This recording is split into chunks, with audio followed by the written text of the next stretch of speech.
कई जगह से शिकायतें भी मिली हैं, कहीं बैटरी की शिकायत मिली है, कोई मिली है। नहीं, कांग्रेस एकजुट थी। राजनीति है, कांग्रेस की स्पष्ट नीति है, न जात पे न हाथ पे मोहर लगेगी। हाथ पे क्या पता गठबंधन समाजवादी के साथ कोई बात ही नहीं चली हमारी। अब लोकतंत्र है ये, और तंत्र एक अलग चीज होती है। तंत्र का कितना रोल है इसकी जांच करेंगे हम, क्योंकि बहुत सारी सीटें थोड़ी थोड़ी वोटों से आ रहे हैं, हम थोड़ी थोड़ी वोटों से आ रहे हैं। और कई जगह से शिकायतें भी मिली हैं, कहीं बैटरी की शिकायत मिली है, कोई मिली है।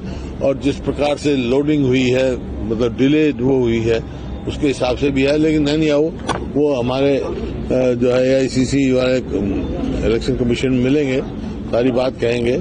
लेकिन इसमें कोई दो राय नहीं, आश्चर्यचकित हुई। क्या बड़ा कारण मानते हैं आप? आपने एक तंत्र की बात कही, लेकिन एक कांग्रेस के अंदर भी एक तंत्र काम कर रहा था।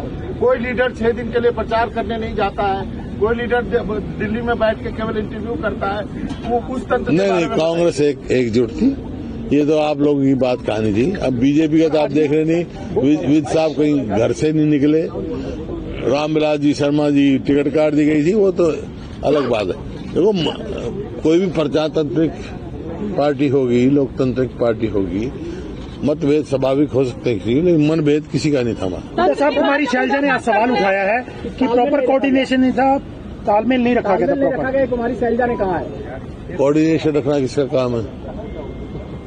सबका काम है कोऑर्डिनेशन। कौन सा कोऑर्डिनेशन का मतलब की बात जब आप कर रहे हैं तो क्या आप EVM की ओर इशारा कर रहे हैं? क्योंकि आपकी पार्टी ने कहा कि स्लो रिजल्ट जो है वो अनाउंस किए जा रहे थे। कुछ ना कुछ है ना, जब इसकी बात की वो करेंगे।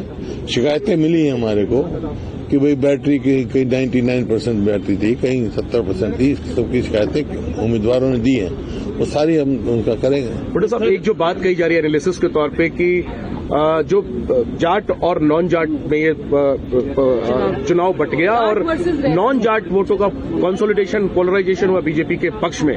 इस पर आप ऐसा कुछ नहीं है, ये आप लोग यहाँ कोई जात पात का नहीं।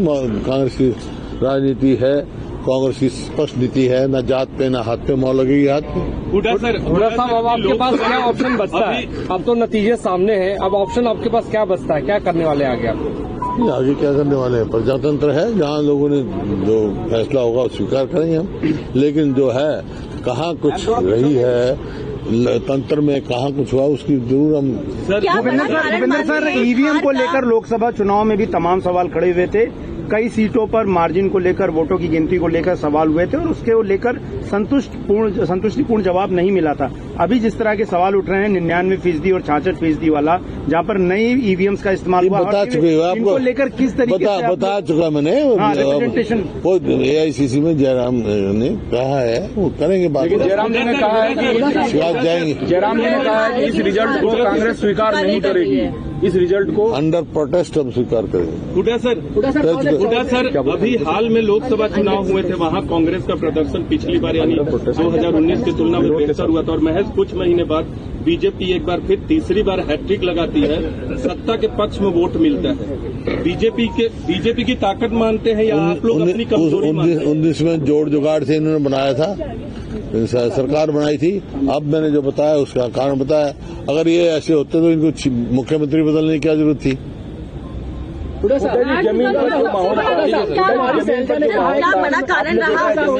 जमीनी माहौल था, बिल्कुल बदलाव के पक्ष में था। वही मैं कह रहा हूँ, आश्चर्यचकित हुए। हुड्डा साहब, कुमारी शैलजा ने कहा है कि जो जिम्मेवार लोग हैं हार के लिए, उनके खिलाफ कार्रवाई होनी चाहिए। होनी चाहिए। कौन लोग? पार्टी जांच करेगी। आपको लगता है कोई है हार के जिम्मेवार? मेरे को क्या पता, कोई अगर किसी को होगा शिकायत तो पार्टी भी जाएगी, कमेटी बनेगी पार्टी की, पूरी होता है। इसमें तो एक प्रथा है पार्टी। हुड्डा साहब, ये तीसरा चुनाव है जो देखा गया है कि छत्तीसगढ़, मध्य प्रदेश और हरियाणा जीती हुई बाजी आपके हाथ से, कांग्रेस के हाथ से निकल जाती है। क्या आपको क्या लगता है कि इसका अध्ययन होना चाहिए? क्या ये आप लोग भी अध्ययन करो इसका। सर, एक आखिरी सवाल सर, इस चुनाव में आप लोग भी अध्ययन करो। सर, इंडिया गठबंधन इस चुनाव में एकजुट नहीं रह पाया। आम आदमी पार्टी के साथ आप लोगों की बातचीत चली, जो बन नहीं पाई बात। समाजवादी पार्टी के साथ गठबंधन की बात नहीं हुई। क्या मानते हैं? आपको हमारी बात क्या पता, गठबंधन समाजवादी के साथ कोई बात ही नहीं चली हमारी, ना उन्होंने कहा कभी, ना बात है। पार्टी ने कहा कि अगर होता हमारा तो आम आदमी चला था, हमने ऑफर किए थे, लेकिन आपने देखा क्या परफॉर्मेंस क्या थी। उस कमी की वजह से क्या ये परिणाम आया? अरे भाई नहीं क्या अलायंस की बात है, नहीं हमारे वो हुआ। सर इसी से एक जुड़ा और एक मिनट में सीपीएम ने मांगी सीट हमने दे दी। अगर आम आदमी पार्टी भी अपने उसके हिसाब से मांगती, जो ड्यू था उसका हम जरूर देते। हमने तो ऑफर किया था, बस मानते हैं आपकी हार का कि आपने तमाम मुद्दे उठाए, लेकिन इसके बावजूद आप लोगों की हार हुई है और आपने 10 साल बीजेपी की एंटी इनकम्बेंसी का हवाला बार बार दिया। क्या बड़ा कारण लगता है आपको इस हार का, इस चुनाव में? बता दो दिया आपको।